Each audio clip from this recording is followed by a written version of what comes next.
ایا تا کله داسې خوب لیدلی چې له خوبه پاڅېدو وروسته دې زړه ته عجیب سکون درکړی وي، یا داسې خوب چې له لیدلو وروسته دې د الله نوم یاد کړی وي؟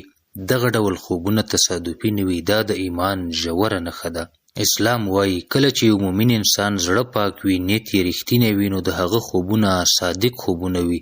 دغه خوبونه د شیطان له وسوسو پاک او د الله له لوري یو الهي پیغام وي.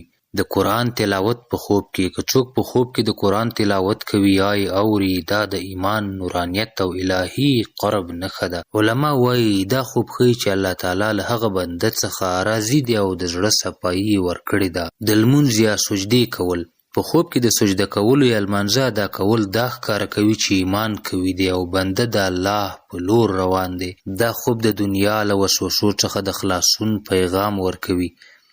دریم، د نبی صلی الله علیه وسلم لیدل په خوب کې. که څوک د نبی کریم صلی الله علیه وسلم رؤیت وکړي، دا د ایمان تر ټولو لوړه نښه ده، ځکه رسول الله صلی الله علیه وسلم فرمایي من رانی فی المنام فقد رانی حقا، یعنی څوک چې ما په خوب کې وویني رښتیا یې زه ولیدم. څلورم، رڼا یا نور لیدل. کله چې مؤمن په خوب کې نور، سپین لباس یا روښانه څیرې وویني، دا د زړه د صفا او روحاني ځواک نښه ده.